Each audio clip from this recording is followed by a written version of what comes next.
Hello guys, once again, good morning. So babalik ako guys, doon na lang ako sa Indigenous People's Park. Kasi ibang ano na ito, parang papunta na ito sa ibang lugar na straight or road. Ang daming papaya dito guys. Sarap. May ano, parang may tao dito sa ilalim ng parang tulay na to. Kasi yung mga tanim guys, dito banda sa ano, ilalim ng tulay. So siguro tatawid ako guys. So diretso lang muna ako.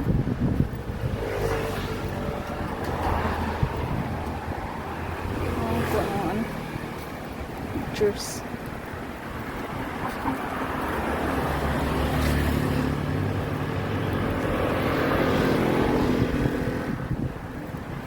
So ito ay ano din, waiting area ng bus.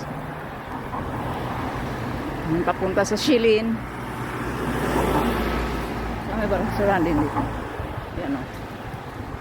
Waiting area din dito guys. So ang pangalan dyan ng school, Wesley Girls High School.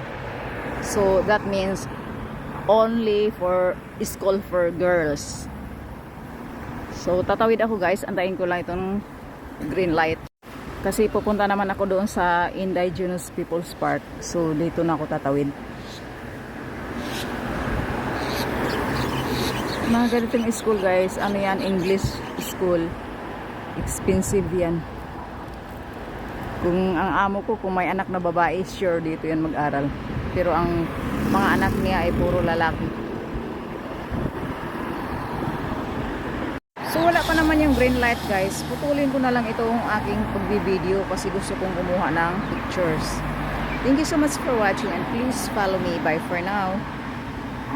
So i-continue ko na lang pala guys kasi dumating yung ano, biglang nag green light. Sabi ko putulin ko yung video ay bigla naman siya nag green light.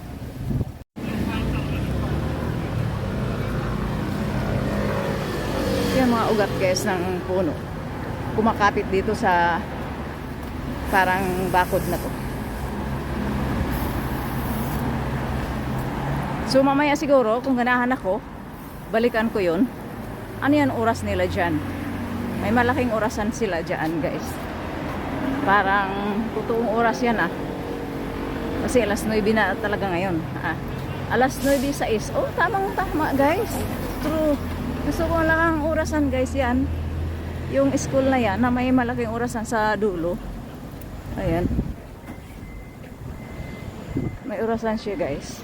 Swanston Preschool. So dito na tayo guys sa Indigenous People's Park. So dito na kakain. Kasi sa kalalakad ko nakalimutan ko pala na mag-breakfast pa pala ako. Diba? Sa kalalakad nakalimutan na mag-breakfast pa pala. So lang napakiramdam guys yung parang solo mo yung mundo. Yung wala kang isipin na magmadali ka sa trabaho kasi may amo. Yung ganun ba guys? Lahat naman ng katulad ko ay natutuwa pag ganyan. So dito ako guys. Pupwesto ako ng saan ako uupo para kumain. Gusto ko sana makita itong ano, yung estatwa na to. Yung estatwa na yan. So yan yung area na to guys oh.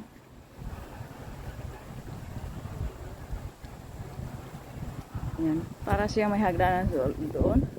Yan, gawa yan sa ulan. Yan. The design is really indigenous.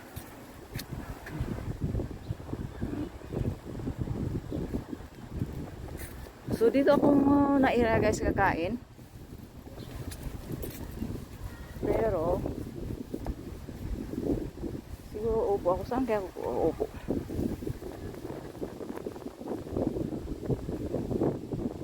Doon na lang ako mag-ikot guys. Diyan lugar na yung puntahan ko. Dito ako pumisto guys. Pwede akong umupo. Ayan. Dito.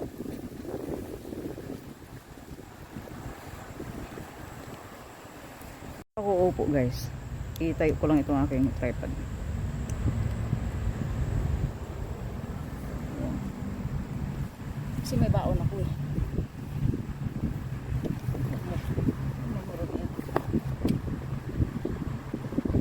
Lampang ko naman. Yan, dito ako guys. Kain guys. So, kakain na ako guys. So, patayin ko muna ito. So, ito pang in-stream ads ko din to na upload kasi mahaba din to. Hindi pa ako naka-upload. Ay, kahapon na may upload ako. So guys, ito na nga ang sinasabi ko guys na naglilibang ako habang wala pang amo ko. Kasi sa Tuesday, darating na sila. Tapos, sa Sunday, Saturday ngayon, no? Sa Sunday, lagyan ko na ng bedsheet yung 2 kwarto. Tapos sa Monday, yung master's bedroom. Tapos dun, maglilinis ako ulit. Mag-start ako linis ulit kahit nilinis ko na. Kasi syempre guys, kahit araw-araw mo linisin yan, ang alikabok papasok pa rin. Okay, that is it guys. Please follow me. Bye for now. Magbe-breakfast ako. Pero i-video ko din yun. Vlogging is life.